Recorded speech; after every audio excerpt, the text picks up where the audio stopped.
Another bank bailout, and nobody cares.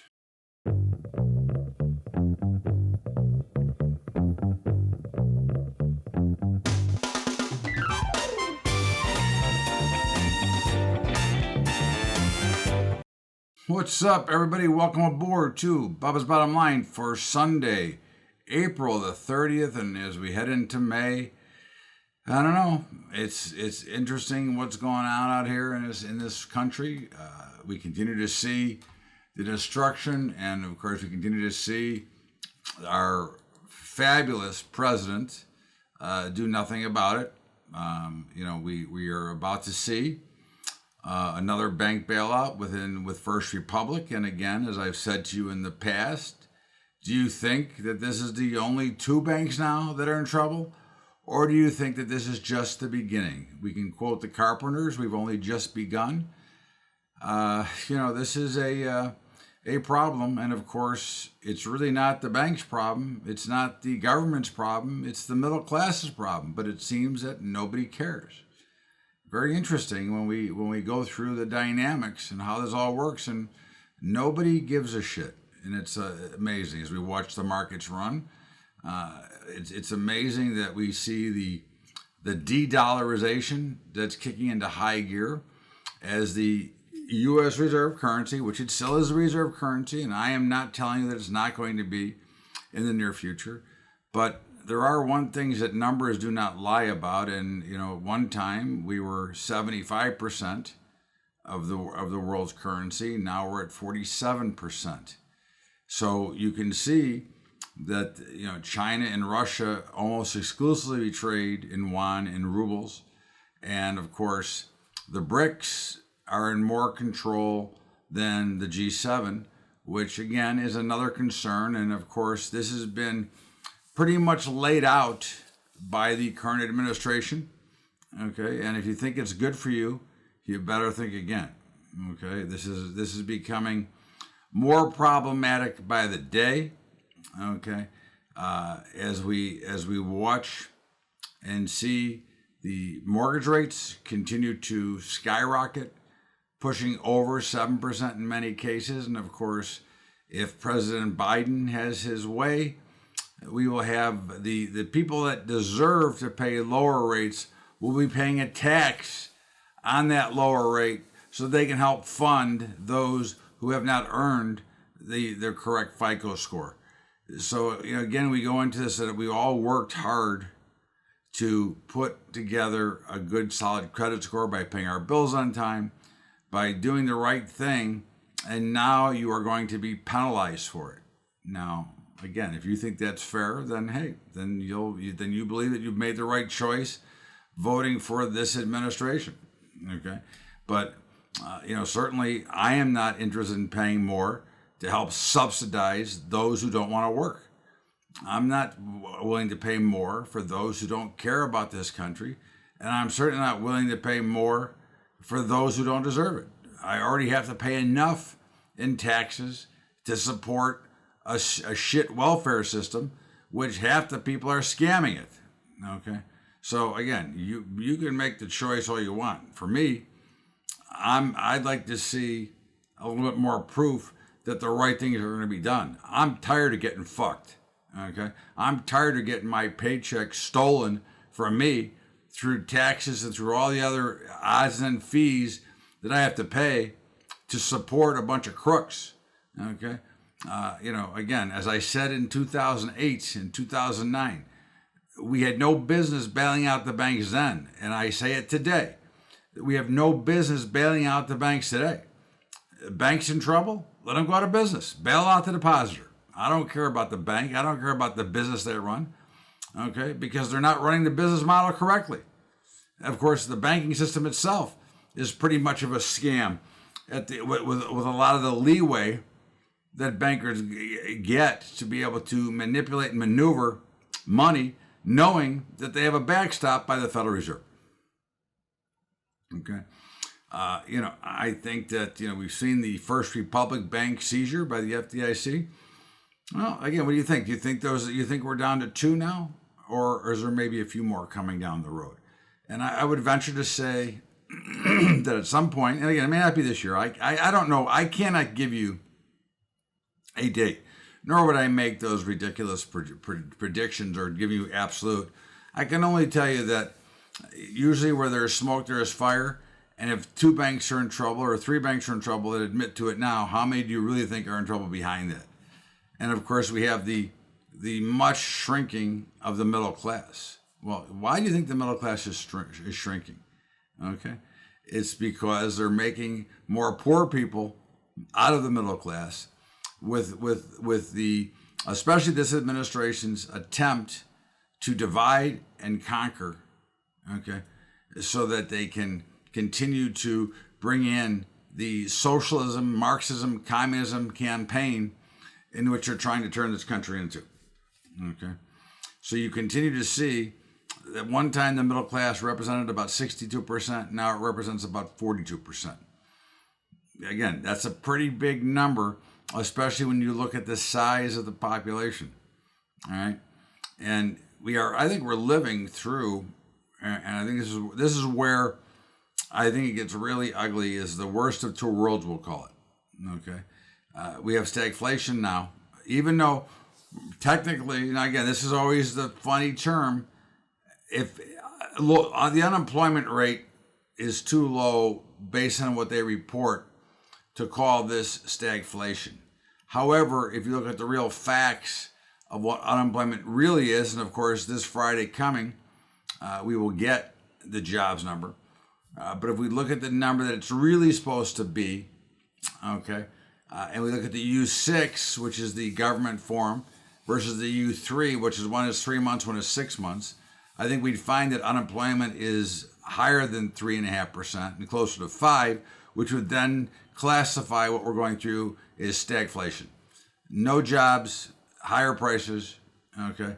So a stagnating economy, which is sometimes comes right before the deflationary cycle, which is never good, okay? Now you may think it's good yourself because you're paying lower prices, but really it's not good, because the healthiest economy is one that is growing with natural inflation built on demand and people being able to buy product, not being taxed to death, okay? Now, of course, if you've been following the story in Sudan, President Biden left Americans there to fend for themselves.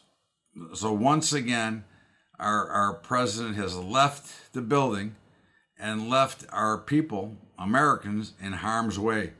In Sudan, again, I don't know what you think about that, but I think it's a pretty concerning issue. Okay, but I think part of this comes down to the war on free speech. Okay, and you know, if you've been paying attention for the last number of years, we've gone from, you know, there's free speech zones, you know, protesting what you can say, and of course that's only if you are among somebody who disagrees with what's going on. You can't speak. You have to be in the special zone. But you continue to see free speech being cut and being taken apart. And again, that's again stealing your rights of being an American. Okay, that is the First Amendment. Okay, and I think that, you know, we're seeing a global decline, not only financially, but in any of the countries there is freedom is being destroyed.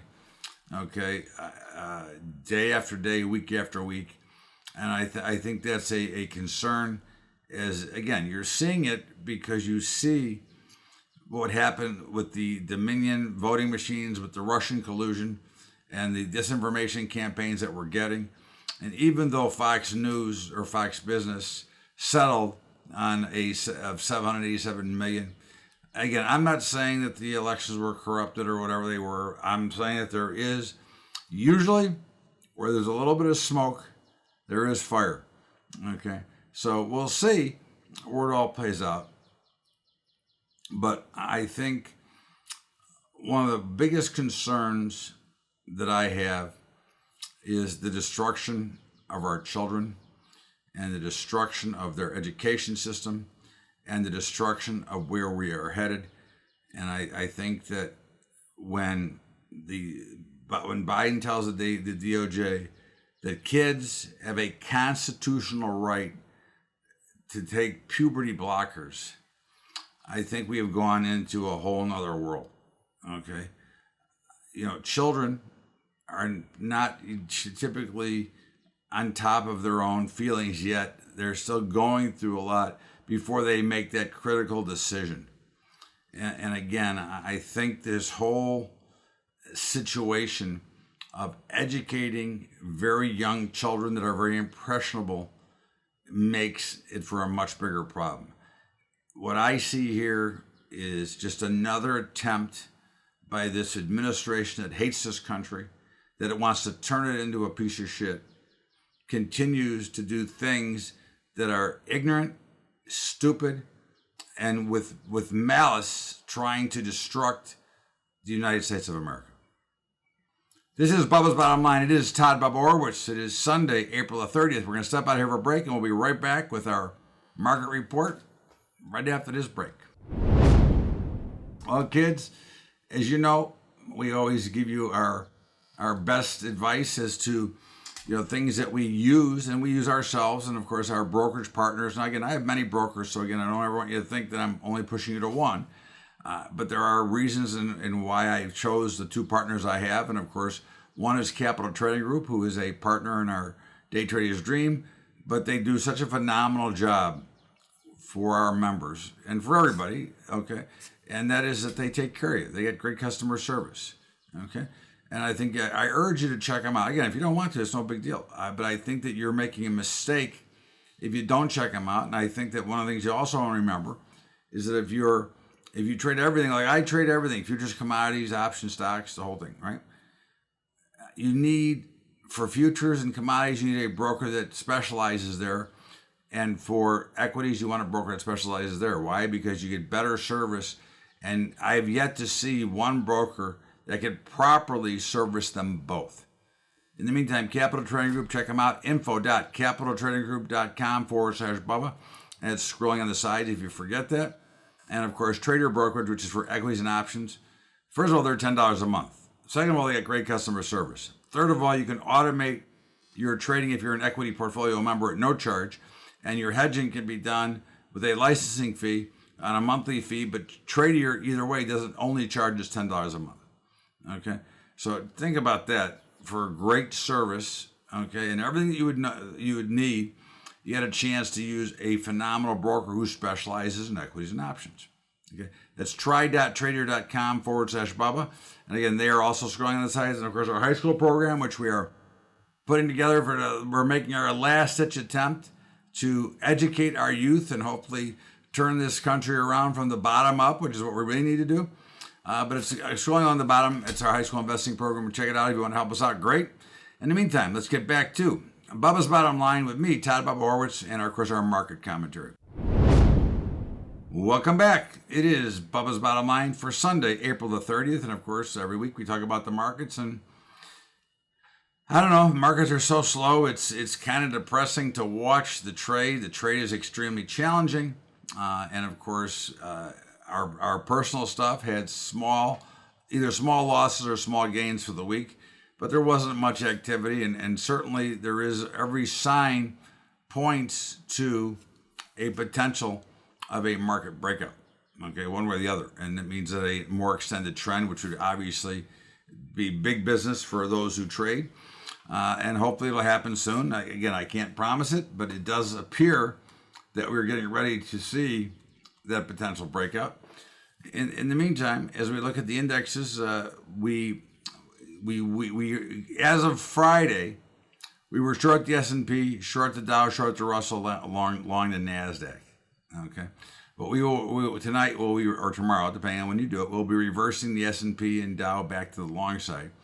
Okay, but so right now, as of Friday, we were short 3 out of the 4. As of tomorrow, we'll be long 3 out of the 4 again. And again, that was a quick turn. You saw that some of those big moves on those phony earnings numbers. And again, it's not that they're phony from the numbers themselves. It's the way that they were priced in and how the expectations were brought down so low okay, by bad news that the number looks like it was much bigger when it was really probably not very good in general. And you saw that with Facebook, Meta, and a couple of the others. In the meantime,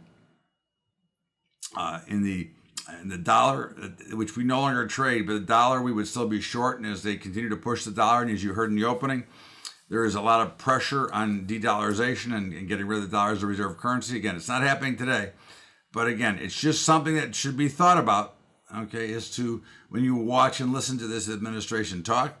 The euro currency continues to charge higher. I still believe it's going to 88 cents, but right now, again, we're long, and we continue to trade from the long side for now. Bitcoin is back under 30,000. Look, at the end of the day, I think Bitcoin is a real viable currency, the crypto world. And I think the more we get into this digital currency and this talk, it's going to be meant for something. But we are short it right now. Okay. In the bonds and notes, which were short, they had an up week, but not a surprise. They bounced right from support. No surprise. And I think we have the Fed this week as well, which will have a dramatic or a direct effect on these as well. So that'll be after Wednesday. I don't see any way they're going to not continue to hike rates, but we'll see. In the precious metals, gold, silver, and platinum, we're short gold, we're long silver. Platinum we don't trade anymore, but we would be long. And I think that gold is having a natural sell-off. And I'm not concerned. I think gold will make new highs. And again, if you're trading or you're investing, you have to make that decision as to far as what your position is and how you play it. Silver, we're still long, and I think that silver will get into the mid-30s. And platinum, we just can't trade. It's just not liquid enough, but we would be long it. And again, every time it gets down around 1,000, I'd be a buyer. As we look at copper, we're short. Okay, again, copper's been extremely challenging as it trades in these ranges. It's a very narrow range. Bing, bing, bing. It becomes a pain in the ass. Okay, and as we take a look to the grain markets now, grains are in trouble. Look, we're short them all, but I'd like to be long them all. Okay, but again, I'm not going to fight. Totally. I mean, it's silly, right? You got plenty of time to get in, but it's telling you, sending a message. The cost at retail is exploding.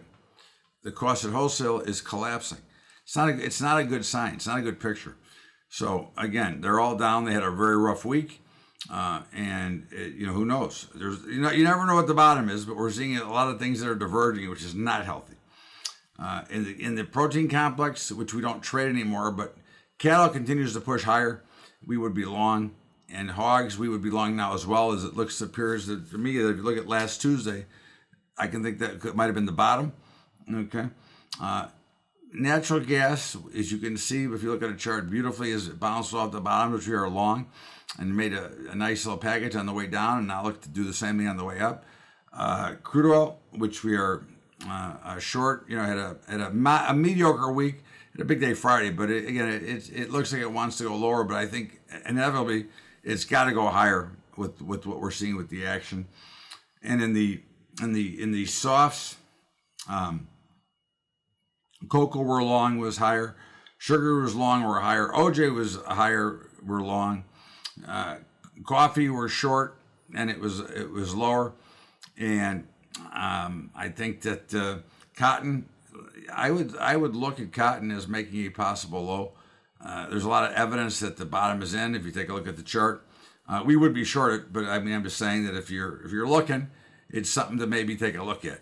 Okay, check it out and you'll see. But overall, I would still recommend extreme caution when you're trading right now. We're still trading on very thin markets, and you see some of these bigger whipsaws. Now, the good news is that we're getting some action. The bad news is it's still a little bit thin. So let's see. But, again, we got jobs this week. We got the Fed this week. And hopefully we'll see some business and let these markets break out. In the meantime, this is Bubba's Bottom Line. It is Sunday, April 30th. We're going to step out here for our final break and come back with, of course, my commentary and a pick for Game 7 of the NBA playoffs. Hey, kids, again, I'm not going to go through all the whole speech, but we have a couple of brokerage sponsors. And again, I use them both myself. I have many brokers, but these are two that I use. and I recommend them to you, both for financial reasons and for customer service reasons. But of course, it's Capital Trading Group, okay, who is scrolling on the side. There is Trader Brokerage for equities and options, scrolling on the side. And of course, our high school program, which again, we're trying to help educate our youth. In the meantime, let's get back to Bubba's Bottom Line with me, Todd Bubba Horowitz, and of course, my commentary. Welcome back. It is Bubba's Bottom Line. It is Sunday, April the 30th. And well, everybody, you know, obviously we've watched common sense just get destroyed over the years through our education system, through everything that we've done. We've destroyed free-thinking Americans, and we have a bunch of little robots running around as we raise a generation of morons. And I think I want you to think about this, okay? You know, people unfortunately only care when it directly affects them, and they forget that when it affects somebody else, eventually it's coming their way. And that goes to, you've heard me quote the Martin Niemöller poem many times here. First they came for so-and-so, but by the time they came for me, there was nobody to help me. You know, you continue to ignore the bank failings. You continue to ignore the things that don't directly affect you today. I can promise you tomorrow they will have a dramatic effect. And if you remember Smokey the Bear, only you could prevent forest fires. Only we, as Americans, can prevent the fall of this country by exercising our right to vote when we have the opportunity. And I think that, again, if you're happy with the way things are going, hey, listen, if you're happy with the destruction of this country, if you're happy with the weakening of this country, then, hey, that's okay.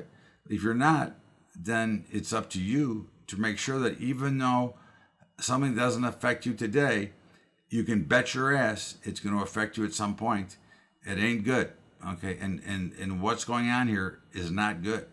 It is destruction from the inside out. Keep it in mind. The next time something goes bigger, you hear a big news story of a bank collapsing or something, and even though it doesn't directly affect you, know that shit rolls downhill and it's coming your way. This is Bubba's Bottom Line, and of course, today is Game 7 of the Sacramento Golden State series, which unbelievably Sacramento won on Friday night. And tonight, I think that I like Sacramento. Okay, I think they win easy. I mean, easy is a relative term, but I think they win. I think they're moving on, and I think the reign of Golden State Warriors is over. In the meantime, have a great weekend, everybody. This is Bubba's Bottom Line. Todd Bubba Horowitz. We'll see you back here tomorrow with Bubba's Day Update, and of course, next week with Bubba's Bottom Line. Thanks, everybody. We'll see you later.